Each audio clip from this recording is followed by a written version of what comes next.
If a man can erase your name from his world, he will never expect you to walk back in holding his future. The ballroom shimmered under gold chandeliers, every table lined with crystal, every camera angled toward the stage where Ethan Cole stood in a tailored tuxedo, the face of Cole Dynamics, the man who turned billion-dollar deals into headlines, his voice smooth, controlled, practiced as he lifted a glass and announced his engagement to Vanessa Hale, the applause rising instantly, sharp and loud, echoing off marble and glass, while flashes burst like tiny storms, capturing the perfect image of power, success, and a love story designed for the public eye. And yet just beyond the reach of that light, at the far edge of the room where shadows softened everything, Amara Johnson stood still, her hand resting gently against her abdomen beneath a simple black dress, the fabric smooth, unremarkable, chosen not to be seen but to hold something far more important than attention, her breathing steady, measured, as if she had rehearsed this moment 1,000 times in silence, the music swelling, the laughter growing, Vanessa leaning into Ethan with a polished smile that belonged on magazine covers, while he looked out over the crowd like a man who believed he had already won every battle worth fighting. And for a second, just a second, the world held its shape exactly as he intended, until Amara took one step forward into the light, not fast, not hesitant, just precise, and the shift was almost invisible, a subtle pause in the rhythm of the room, a flicker in the way a nearby guest lowered their glass, a slight hesitation in a camera operator's grip as lenses adjusted, catching her face, her posture, the quiet gravity she carried without asking for permission. She didn't call his name, didn't raise her voice, didn't demand anything at all, because she understood something no one else in that room did. That truth didn't need volume. It only needed presence. And as she moved closer, the distance between them shrinking step by step, the air itself seemed to tighten, the polished illusion beginning to fracture at the edges, not from noise, but from recognition, because somewhere deep beneath the applause and the headlines and the carefully constructed image, Ethan felt it before he saw her, a pull he couldn't explain, a disruption in the perfect control he had built his life around, his grip on the glass tightening just slightly, his smile holding a fraction too long. And when his eyes finally found her, standing there with nothing but calm in her expression, something inside him stalled, not dramatically, not visibly, but enough to break the rhythm he had mastered for years. And in that quiet, suspended second, the story he thought he had already written began to shift in ways he could not yet understand. The music did not stop, but it no longer felt like celebration. It felt like something trying to cover a silence that had already begun to spread, subtle at first, like a ripple beneath polished surfaces as more eyes turned, as whispers slipped between tables, as cameras slowly adjusted their angles away from the stage and toward the woman who had no place in the script, yet somehow carried more presence than anyone under the lights. And Ethan could feel it, not in the room, but in his chest, a tightening he could not explain, his breath slowing just enough to break the rhythm of his practiced composure, while Vanessa leaned closer, her voice low, controlled, asking something he did not fully hear because his focus had already shifted, locked onto Amara as she continued forward without hesitation, her steps even, measured, each one grounded in something deeper than anger, deeper than pain, something that looked almost like certainty. And when she finally stopped just within the reach of the light, the glow brushing against her face, revealing the calm in her eyes, the room seemed to narrow around her, conversations fading into fragments, the applause dissolving into uncertainty, and Ethan lowered his glass without realizing it, his hand no longer steady, his mind reaching for logic, for explanation, for anything that could place her here without unraveling everything he had built. But there was nothing, no assistant briefing, no scheduled appearance, no controlled narrative that included her name, because he had removed that name long ago, erased it with the same precision he applied to every decision that did not serve his image. And yet here she was, not loud, not demanding, simply present, and that presence was enough to undo the illusion of control he had spent years perfecting. Vanessa straightened beside him, her smile tightening at the edges as she followed his gaze, her expression shifting almost imperceptibly when she saw Amara, the calculation in her eyes quick, sharp, assessing the threat not in volume, but in impact. And for the first time that evening, the spotlight felt less like a stage and more like exposure. Ethan stepped down from the platform slowly, each movement deliberate, as if control could be regained through precision, but the distance between them closed too quickly, not in steps, but in awareness, in the undeniable weight of a past that had never truly disappeared. And when he finally stood in front of her, the noise of the room dimmed into something distant, something irrelevant, because in that moment, it was no longer about the crowd. It was about what could not be undone. His voice, when it came, was lower than usual, stripped of its usual authority, carrying something closer to disbelief as he said her name for the first time in years, not as a command, not as a dismissal, but as a question he was not prepared to answer, and Amara did not react immediately. She did not rush to fill the silence.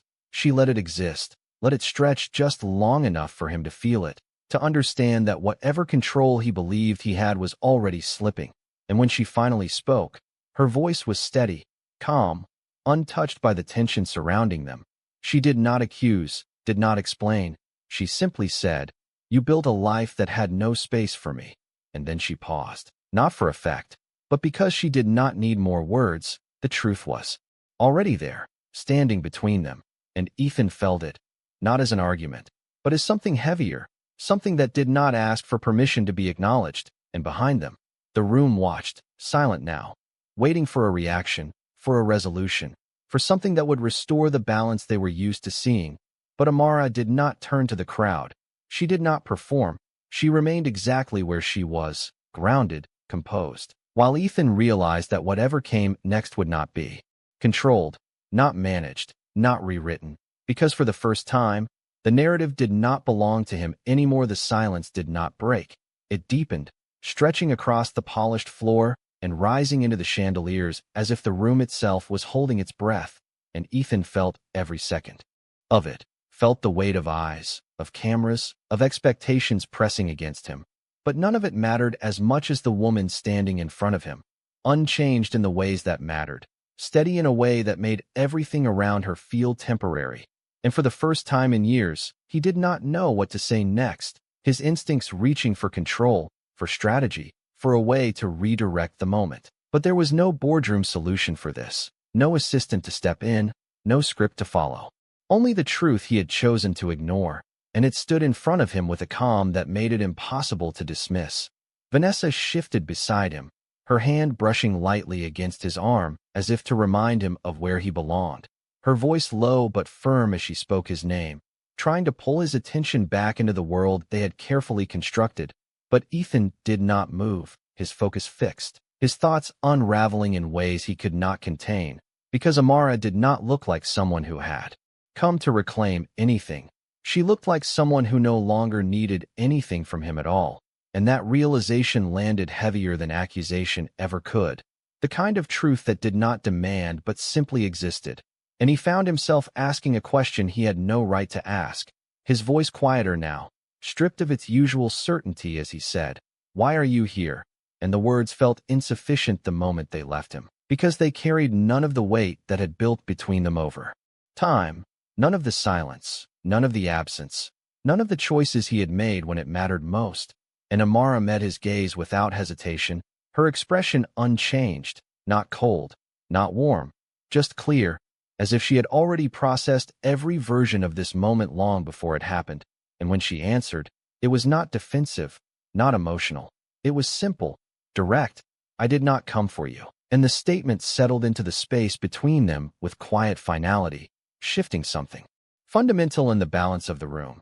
Because for years Ethan had operated under the assumption that every return, every confrontation, every unresolved past would eventually circle back to him, to his decisions, his power, his control. But this was different. This was not about him, and that absence of importance was something he was not prepared to face. Behind them, the low hum of whispers grew again, subtle but persistent, as guests leaned closer to each other, as phones angled discreetly, as the story began to take shape in real time, not through headlines or press releases, but through observation, through the undeniable tension unfolding without explanation. And Vanessa's posture stiffened, her composure sharpening as she stepped slightly forward, placing herself just within the line of sight between Ethan and Amara, her smile returning, controlled, practiced, but thinner now, her voice carrying just enough to be heard by those closest as she addressed Amara with a politeness that felt more like a boundary than a welcome, saying that this was not the time or place, that whatever needed to be said could be handled privately, later, away from the audience that had already begun to interpret every movement, every glance, and for a moment, it seemed like the scene might shift back into something manageable, something contained, but Amara did not respond to Vanessa, did not acknowledge her attempt to redirect the moment, because her attention remained where it had always been, steady, unwavering, and Ethan realized that whatever he thought this encounter was going to be, it was not going to follow the rules he understood, not the rules of business, not the rules of reputation, not even the rules of conflict, because this was not about winning or losing. It was about something far more irreversible, something that could not be negotiated or undone. And as the air tightened once more, as the room leaned into the silence again, waiting for the next movement, the next word, the next shift that would define what this moment meant, Ethan felt it clearly for the first time, that whatever was about to be revealed would not just change the night. It would change everything that came after it. No one announced the shift, but everyone felt it, the kind of quiet that does not belong in a room built for applause, the kind that settles when something real begins to surface. And Amara let it stay exactly as it was, unbroken, unsoftened, because she understood that this moment did not need explanation, it needed clarity, and she gave it without raising her voice, without changing her expression, simply by turning slightly to her side and reaching down with a calm, practiced motion, her hand finding the small fingers that had been waiting just outside the edge of the light. And when the child stepped forward beside her, the world did not react all at once. It paused, as if the room needed a second to understand what it was seeing. The boy, no more than 5 years old, dressed simply, his posture relaxed in the way only a child can be, unaware of the weight he carried into that space, his hand still, holding hers with quiet trust. And it was not dramatic, not staged, not introduced, he just existed there. And that was enough, because the resemblance did not need explanation, it did not need words, it did not need proof. It was immediate, undeniable, written in the shape of his eyes, the line of his jaw, the small, almost unnoticeable tilt of his head that mirrored Ethan's so precisely it felt like looking at a memory brought into the present. And the air in the room shifted again, sharper. This time, whispers breaking through in fragments that no one tried to hide anymore. Cameras lifting higher, lenses focusing with intent, capturing not a performance, but a revelation, and Ethan did not move, not at first, because movement required control, and control was the one thing he no longer had.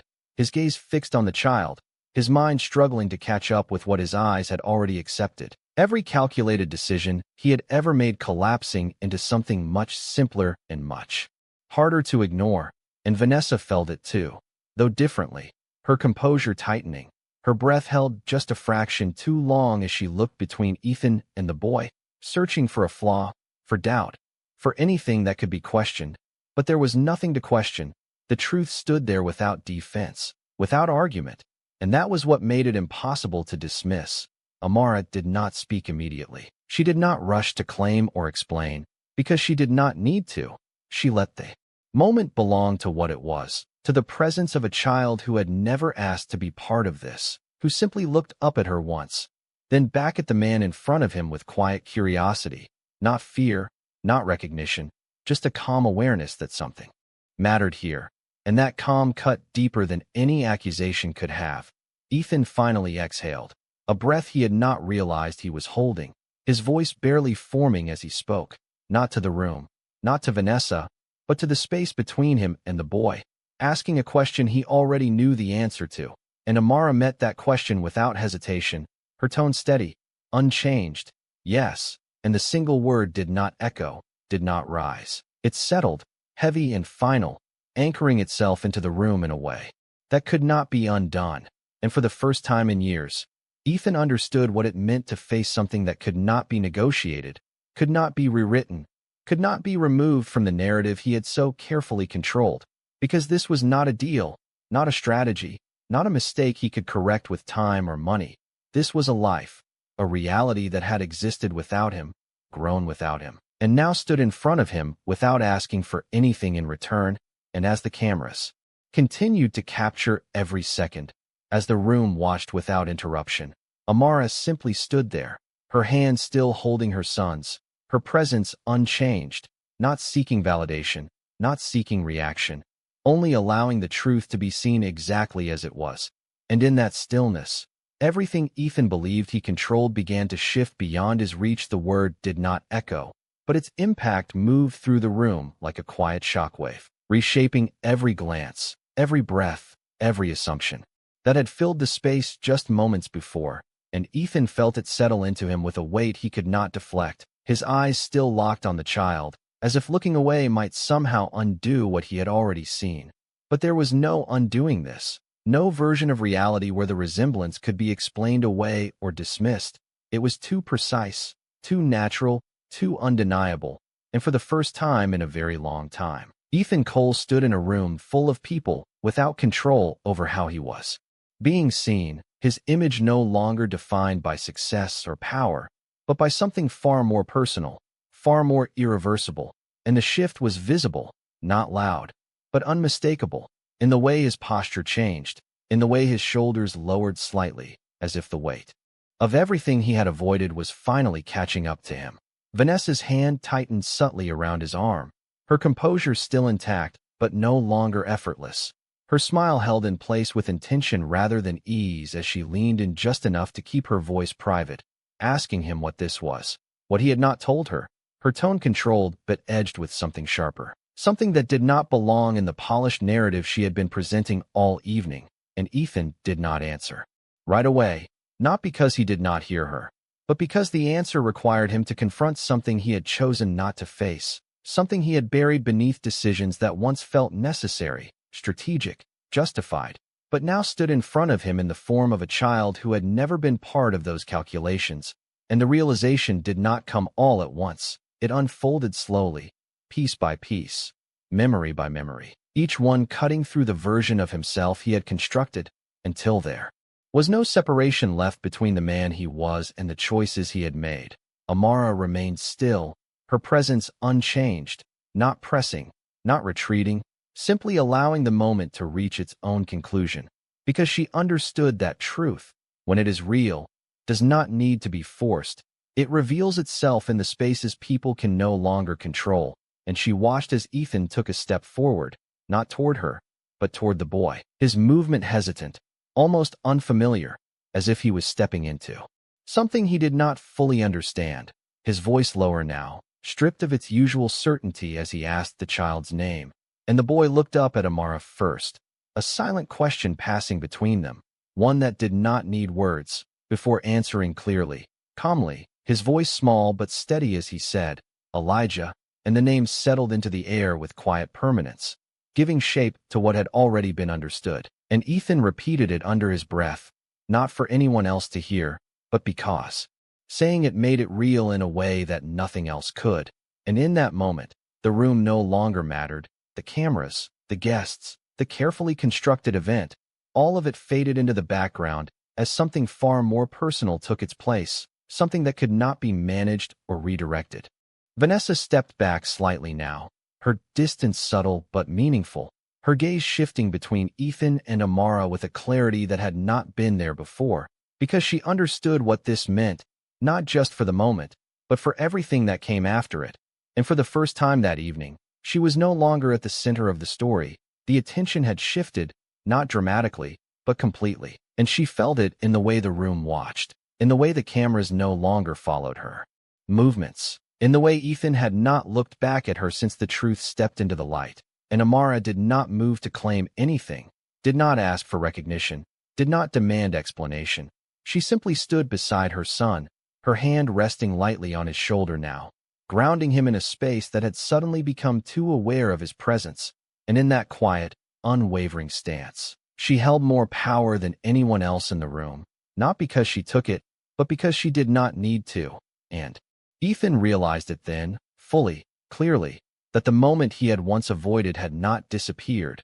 It had only been waiting, growing, becoming something that no longer needed his permission to exist.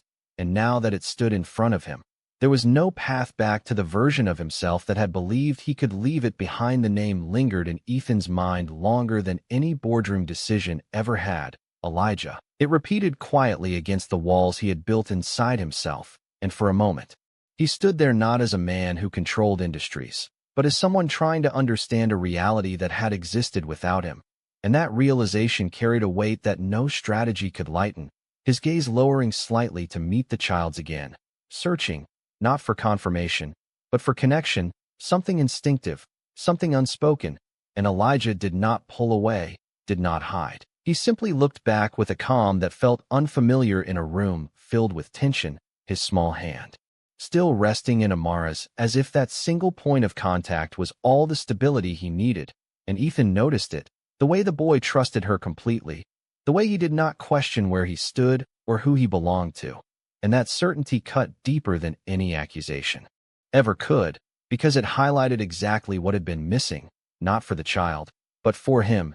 And Ethan inhaled slowly, his composure no longer something he could perform, but something he had to rebuild in real time, his voice quieter now, almost careful as he spoke again, asking how old he was. And Amara answered before Elijah could, not interrupting, but guiding, her tone steady. 5. And the number settled into him like a timeline he could not ignore. 5 years of absence, 5 years of decisions made without him, 5 years of a life that had grown beyond the reach of anything he could now control. And his mind moved quickly, not with calculation, but with realization, tracing back to the moment everything had shifted, the point where he had chosen distance over complication, clarity over uncertainty, and in doing so had convinced himself that what he left behind would remain behind. But standing here now, he understood that nothing real ever disappears, it simply waits until it can no longer be ignored. Vanessa exhaled softly, her patience thinning beneath the surface as she stepped forward again, her voice more direct this time, asking Amara what she wanted, the question sharp, framed as control, as if defining the purpose of this moment could restore order. But Amara did not react to the tone, did not match it. She only looked at her briefly before returning her attention to Ethan. And when she spoke, her words were simple, clear, untouched by the tension surrounding them. I do not want anything from you. And that statement shifted something fundamental in the room, because it removed the expectation of demand, of negotiation, of conflict. It stripped the moment down to what it truly was, not a claim, not a request, but a truth being acknowledged. And Ethan felt it, the absence of expectation landing heavier than any demand ever could, because it left him with nothing to defend against, nothing to push back on, only himself and the choices he had made. And for a second, the noise of the room began to return, not loudly, but in fragments, the quiet murmur of conversations picking up, the subtle movement of people adjusting their positions, the awareness that something irreversible had already happened. And Ethan glanced around briefly, not to regain control, but to understand the scope of what this moment had become, the cameras, the guests, the narrative forming without his direction.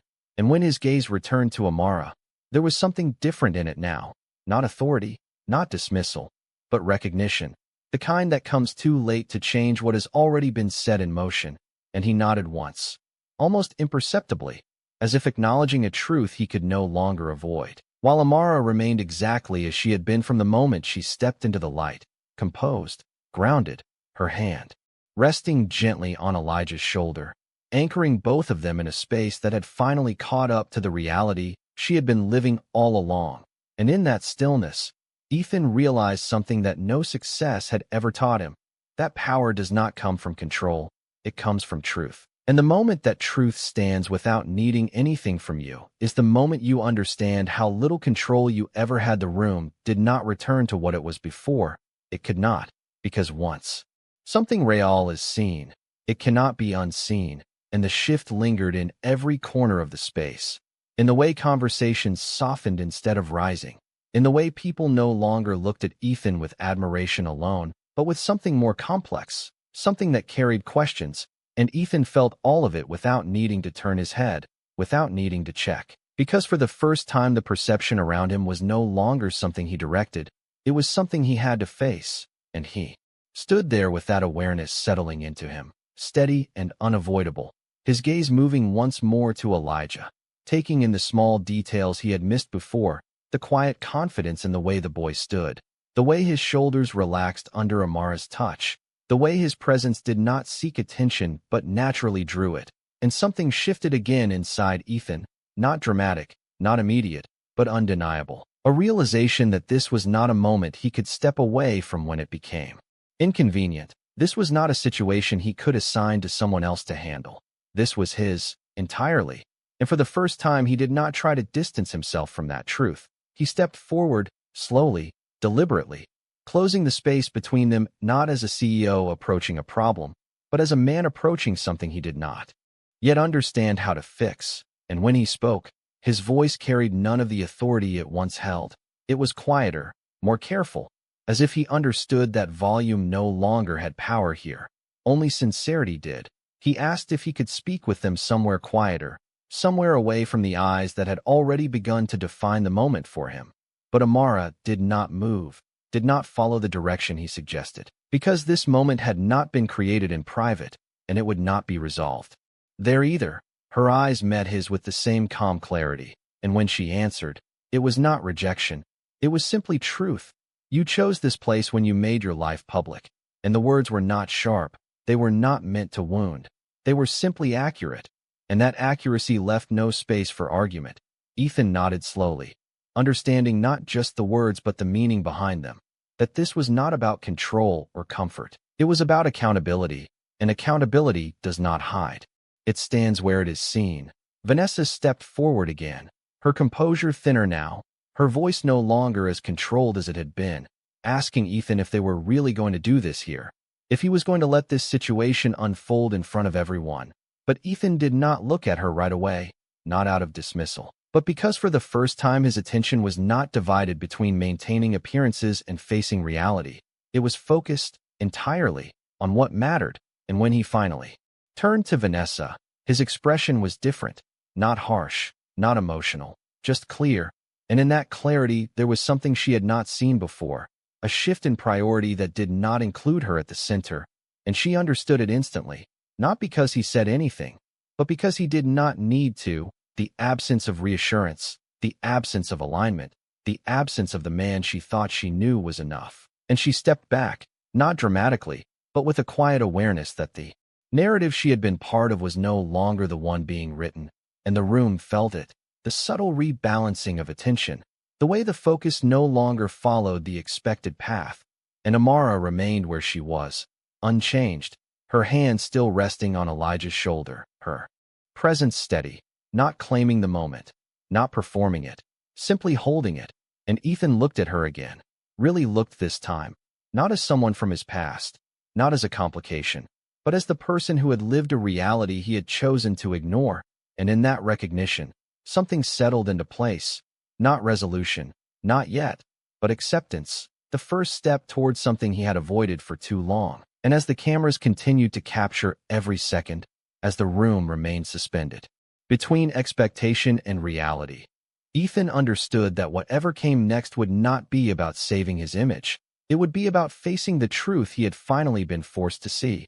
And that truth was standing right in front of him, calm, unwavering, and no longer waiting to be acknowledged. The air did not move the same way anymore.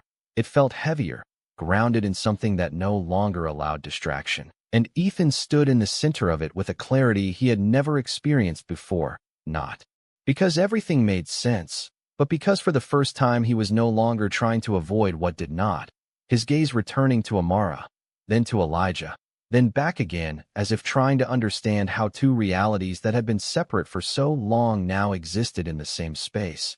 And he exhaled slowly, not as a gesture, but as a release of something he had been holding for years without realizing it. His voice steady but stripped of everything unnecessary as he spoke, not to the room, not to protect his image, but directly to Amara, asking why she had not told him.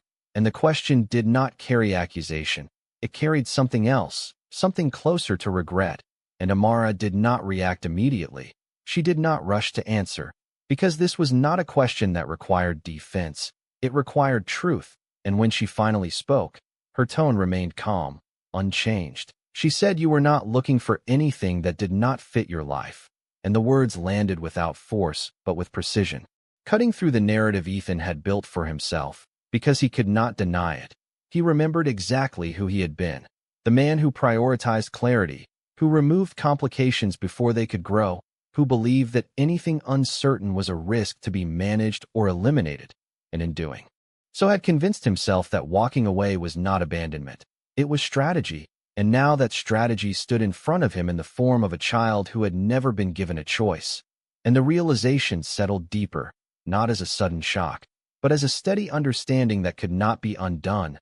Elijah shifted slightly beside Amara, his fingers tightening around her hand for just a moment, not out of fear, but out of awareness, sensing that something important was unfolding even if he did not fully understand it. And Ethan noticed it, the instinctive connection between them, the way Amara's presence grounded the child without effort, and it highlighted something else, something Ethan had not yet earned. And he lowered his gaze briefly, not in defeat, but in recognition, understanding that whatever came next would not be given to him simply because he wanted it.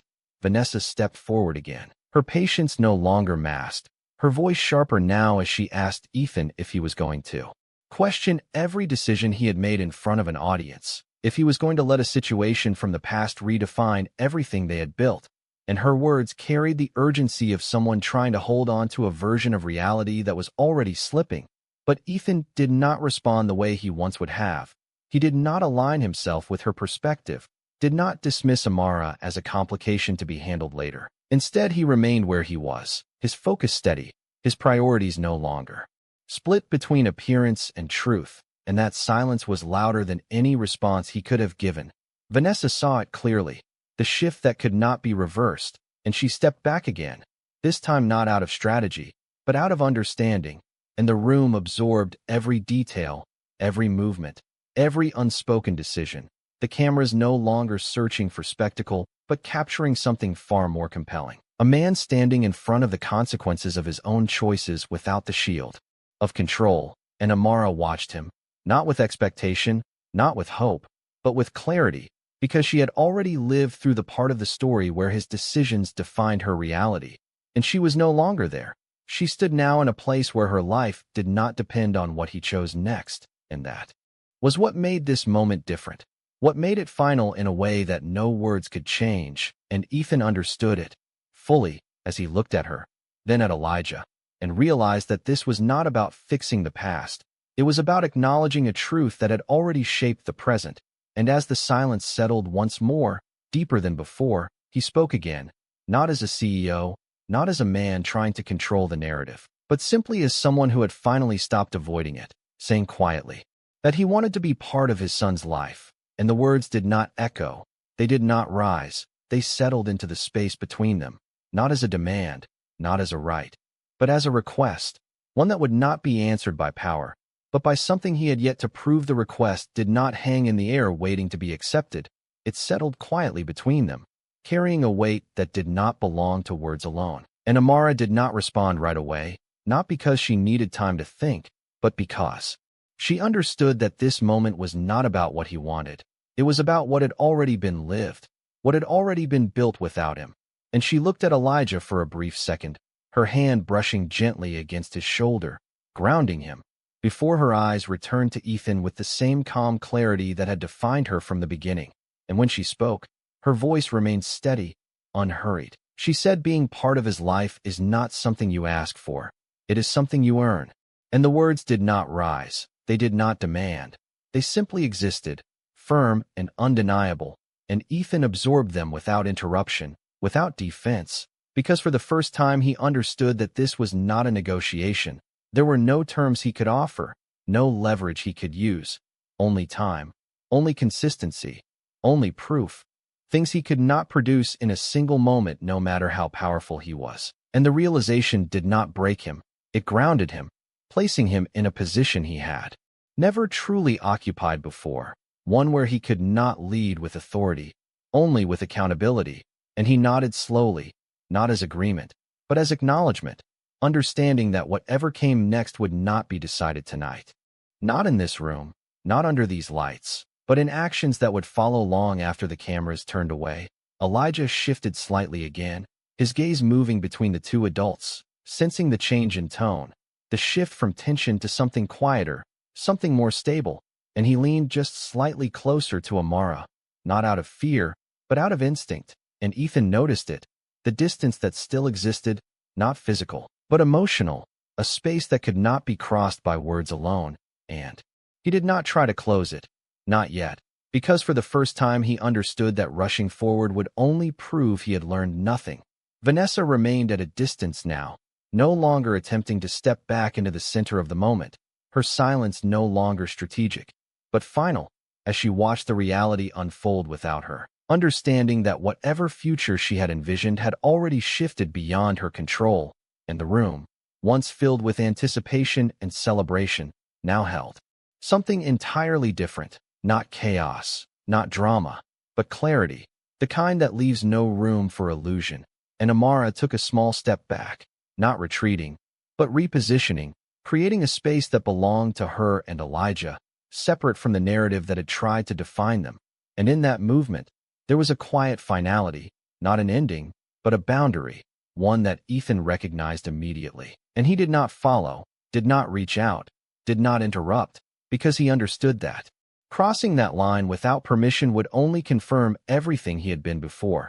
And so he stood where he was, watching as Amara adjusted Elijah's jacket slightly, a small, ordinary gesture that carried more meaning than anything that had been said. And then she looked at Ethan one last time, not with anger, not with softness, but with certainty, the kind that comes from having already lived through what he was only beginning to understand. And without another word, she turned, guiding Elijah gently beside her, their steps unhurried, steady, moving away from the center of the room, away from the lights, away from the version of the world that had once excluded them.